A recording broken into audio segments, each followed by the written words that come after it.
The lawsuit alleges that Pope Benedict, in his former role as Cardinal Joseph Ratzinger, and two senior Vatican officials failed to act when the Wisconsin church reported the alleged abuse by the late Father Joseph Murphy in the 1990s. The Vatican says the lawsuit is without merit and, quote, rehashes old theories already rejected by U.S. courts. Well, for more, I'm joined here in Minneapolis by Jeff Anderson. He's a St. Paul-based attorney who's filed hundreds of lawsuits alleging sexual abuse by priests and bishops since 1983. He filed last week's lawsuit against the Vatican in a Milwaukee court and wants the church to release any files it has on sexual abuse cases involving priests. It was his discovery of previously undisclosed documents that fueled the latest wave of accusations, leading all the way up to the Vatican. Jeff Anderson, we welcome you to Democracy Now! Thank you. It's very good to have you with us. Okay, why don't you lay out the documents that you have uncovered? Well, the most recent documents involving Lawrence Murphy out of Milwaukee, Wisconsin, have revealed to us, as we had known before, there's a direct documentary link from the cover-up of the priests at the local level by the archbishop to the Vatican, and in that case, it directly implicates then Cardinal Ratzinger and all those at the Department of the CDF at the Vatican. Explain CDF. CDF is a congregation for the doctrine of faith appointed by the pontiff to really keep these matters under secrecy seals and to investigate them to avoid scandal. And what the documents show us, as we have known for 25 years, is that the Vatican is really intending to keep the reputation of the clerics and the Catholic Church intact. And while doing so, they are really imperiling the well-being of the children worldwide. How did you get involved with this case? Well, this case is one of many we have been working on for 25 years, and the case involving Lawrence Murphy in particular, the documents came to us in forced discovery as a result of suits we brought some years ago. And these are documents that were just revealed to us in the case brought in Milwaukee, which is one of many that have been brought across the country. What we're learning and what we have known to be the case for 25 years is that all roads are leading to Rome, that the decisions are made at the top of the pyramid by the Vatican. What we know is that the documentary trails that are being revealed are showing that just like Lawrence Murphy and Archbishop Weakland covering up locally, they're doing so under directions from Rome, from the pontiff, from the Pope and his predecessor. And their directions and their laws and their protocols, which is what's so alarming, require every cleric, every bishop, every cardinal, all the way to Rome to keep these matters secret, to avoid scandal of the universal church, and in so doing, their concern is more about their reputation than the well-being of the children. I was just in Wisconsin last night. Milwaukee, the story of this priest. Lay it out in detail. Well, Lawrence Murphy was a priest that was in charge of the deaf school at St. John's in Milwaukee, and he had many kids there who were impaired by reason of the fact they could not speak, and particularly vulnerable, most of them Catholic. He would roam the dorms at night, picking out kids that he chose, and clearly is revealed to everyone there that he abused not dozens, but hundreds of kids that became known in the 50s, 60s, 70s. In the mid-70s, scandal was about to break, and they moved him to another location at another place in Wisconsin. Then in the mid-90s, scandal was about to break again, and at that time, the Archbishop couldn't control the outbreak of scandal, So he sought the assistance of Cardinal Ratzinger, then at the Vatican, and said, you need to take jurisdiction on this.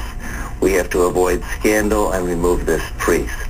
Cardinal Ratzinger, through his deputy and others, made a decision at that time, while knowing he abused many, many kids over many decades, became more concerned about their reputation, and thus, as the documents have revealed to us, made the decision that they will keep Lawrence Murphy in ministry because it would be more scandalous to remove him than to keep him. So they allowed him to stay in ministry in good standing until his death, all the while ignoring the pleas of countless families and kids who were suffering in secrecy and silence and some shame. The Catholic Church talks about forgiveness and wanting to give these priests a chance, one of the things that they have said.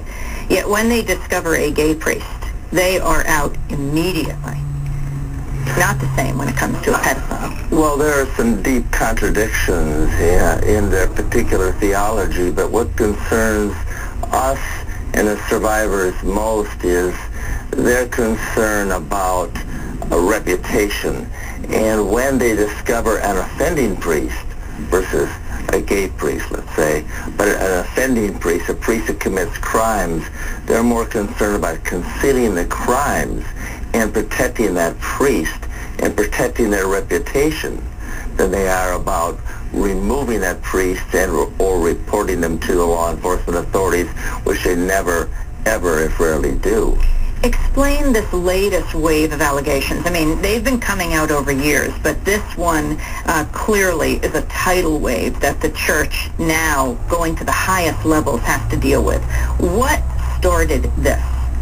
Well, I think the latest wave of allegations coming to the fore that are right now on the stream of public consciousness in the U.S. and worldwide is really an accumulation of information that has come to us and the survivors working with us and others through the lawsuits brought that have revealed documents and patterns and practices that have shown that time and time again, not tens or dozens of times, but hundreds and thousands of times, when a priest offends, they are required by their superiors from the bishop to the Vatican to keep that secret.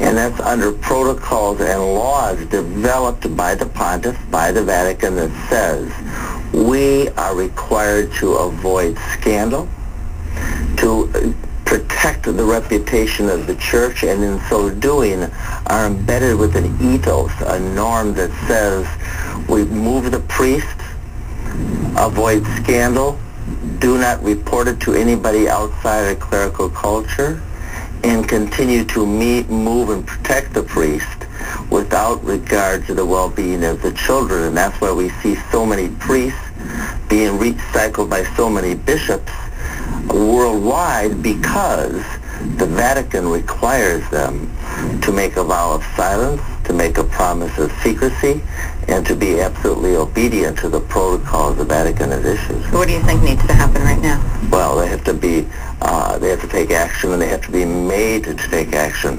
That is, this lawsuit and others like it that we are bringing are really demanding that they disgorge the secrets, that is, the names of the offenders and all the files that evidence crimes committed, current and present, and they come forth with that, turn it over to law enforcement, discipline the bishops, the archbishops, and every top Vatican official that has been complicit in this cover-up, and come clean with the history that has now been revealed to us, so that the children are better protected, and that law enforcement and people outside the clerical culture are dealing with this instead of the Vatican and those under their control. Jeff Anderson, you have filed hundreds of lawsuits on behalf of sexual abuse survivors.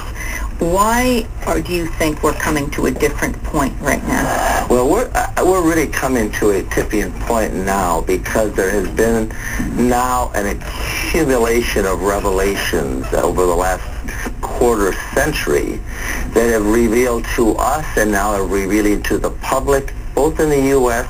and now worldwide, that there is an enormous problem, that all of us have been deferential to the Vatican and the Vatican officials, that is particularly acute, and the documents that have come through the lawsuits and the courage of the survivors finding their voice are now finally revealing to us and to the courts that it is not being addressed, and that nothing has really fundamentally changed in the clerical culture.